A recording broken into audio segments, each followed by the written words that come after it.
చందమామ కథలు. న్యాయమైన విలువ. ఒకప్పుడు ఒక గ్రామంలో ఒక పల్లెవాడు ఉండేవాడు. ఒకనాడు వాడికి వలలో ఒకే ఒక చేప దొరికింది. పల్లెవాడు ఇంటికి వెళ్ళి ఆ చేపను తన భార్యకు ఇచ్చి వండమన్నాడు.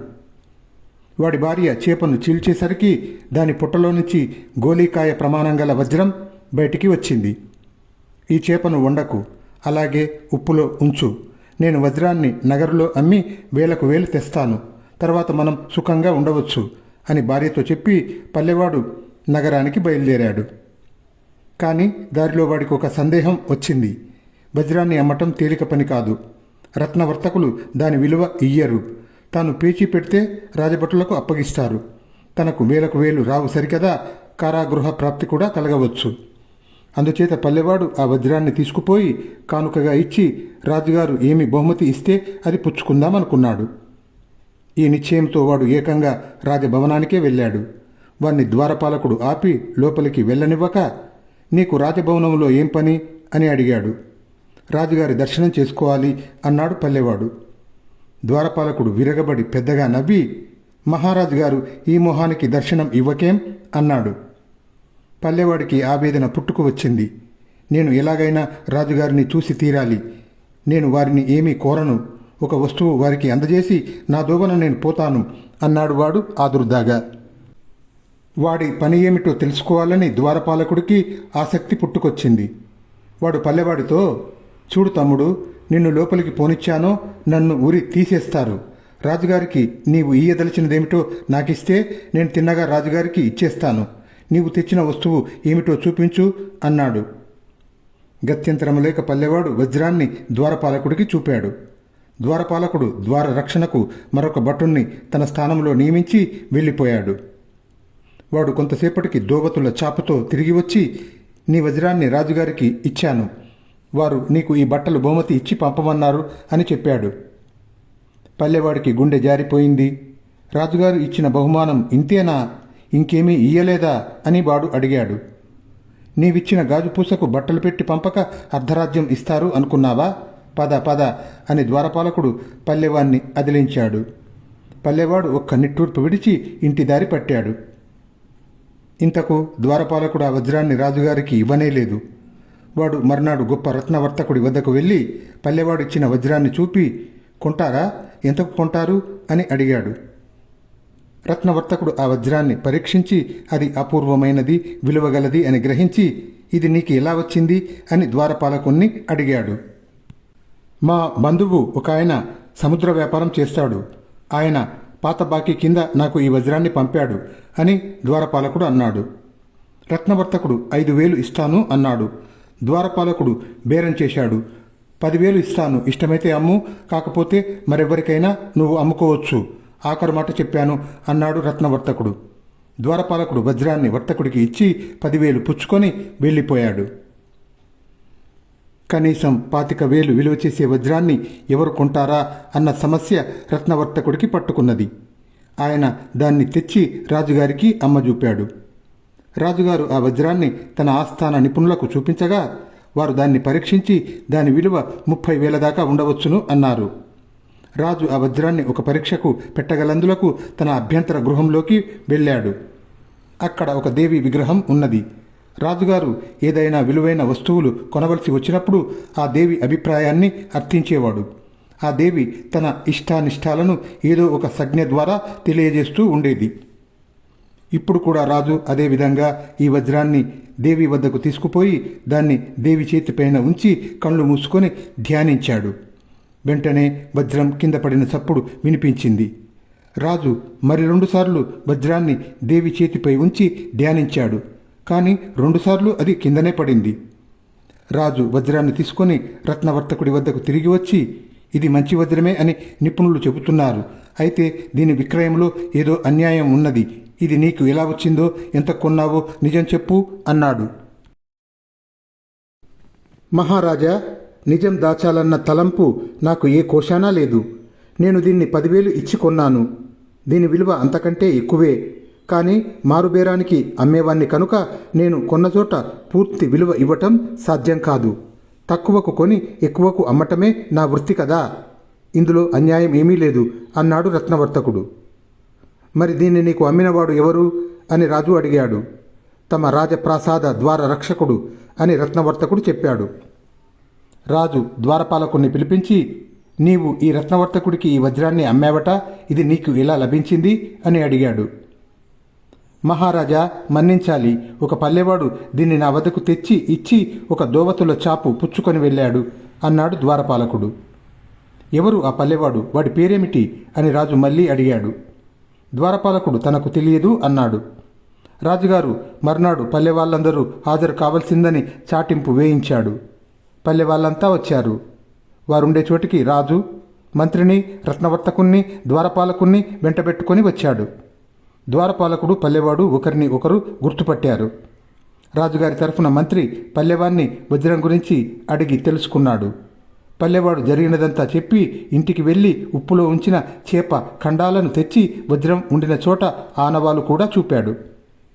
రాజు వెంటనే విచారణ జరిపి ద్వారపాలకుడికి కారాగృహ శిక్ష విధించి రత్నవర్తకుడికి నష్టం కలగకుండా 10,000 ఇప్పించి వజ్రం విలువ 25,000 న్యాయంగా పల్లెవాడికి ఇప్పించాడు.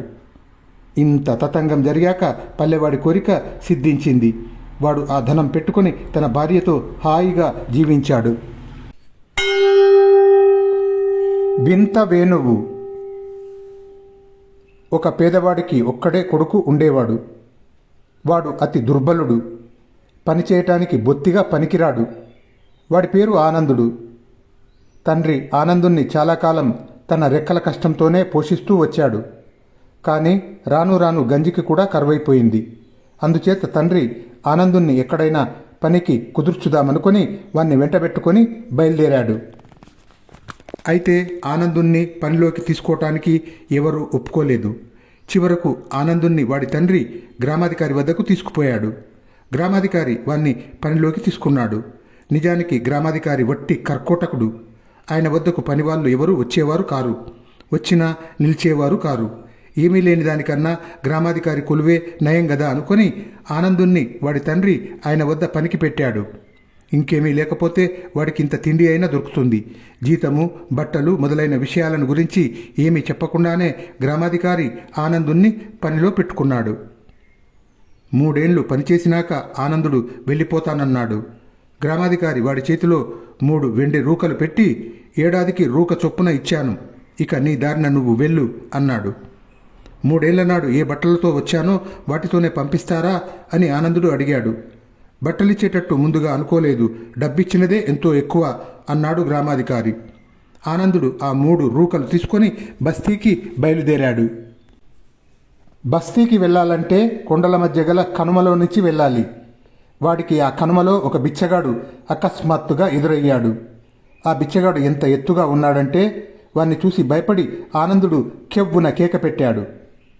నిన్నేమీ చేయను, నాకొక రూక ఇయ్యి చాలు అన్నాడు బిచ్చగాడు.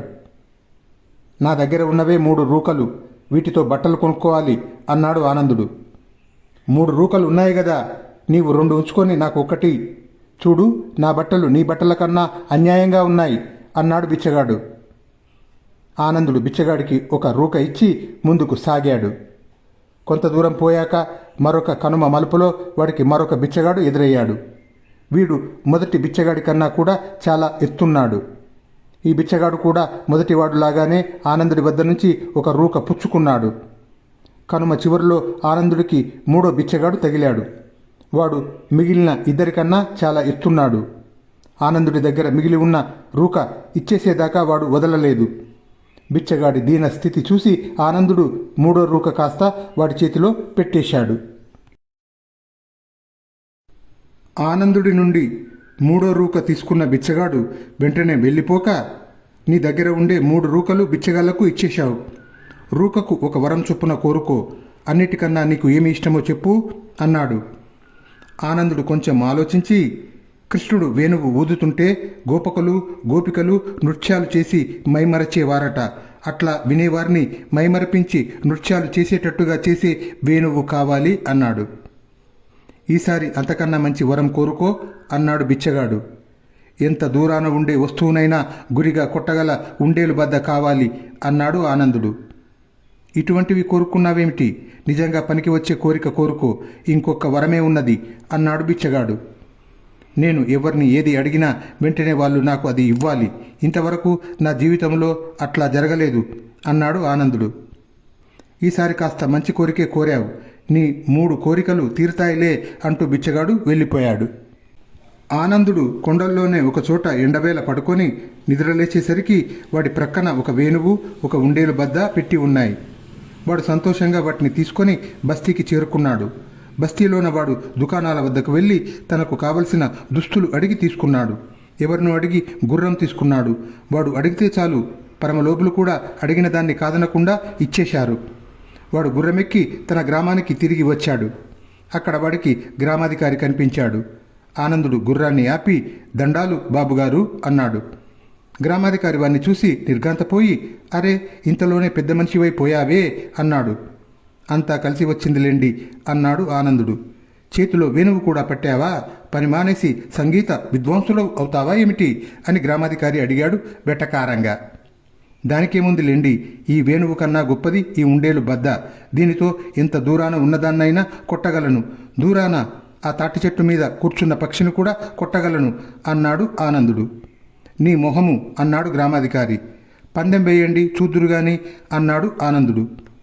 నువ్వు ఆ పక్షిని కొడితే నా పొలమంతా ఇస్తాను, నా దగ్గర ఉండే నగదంతా ఇస్తాను. మళ్ళీ మాట్లాడితే ఆ పక్షిని నేనే స్వయంగా తీసుకొచ్చి నీకు ఇస్తాను. నువ్వు పక్షిని కొట్టినప్పటి మాట కదా అన్నాడు గ్రామాధికారి.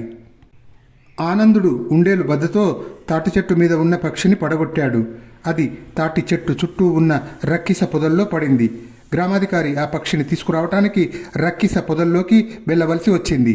ఆయన ముళ్ళు గీసుకుంటూ ఆ పొదల్లోకి వెళ్ళి పక్షిని తీసుకోగానే ఆనందుడు వేణువు ఊదాడు. వెంటనే గ్రామాధికారి నృత్యం చేయసాగాడు. కొద్దిసేపట్లోనే గ్రామాధికారి ఒళ్ళంతా గీరుకుపోయింది. బట్టలన్నీ చీలి పీలికలయ్యాయి. ఆనందుడు వేణువు ఊదటం మానేసి పొదల్లో నుంచి బయటికి వచ్చిన గ్రామాధికారిని చూసి, నేను తమ కొలువు చాలించుకున్నప్పుడు కూడా నా బట్టలు ఇట్లాగే ఉన్నాయి అన్నాడు. గ్రామాధికారి పందెంలో ఓడిపోయాడు కనుక ఆనందుడికి తన వద్ద ఉన్న నగదంతా ఇవ్వవలసి వచ్చింది. ఆ డబ్బు తీసుకొని ఆనందుడు బస్తీకి వెళ్ళి అక్కడ సరదాగా కాలక్షేపం చేశాడు.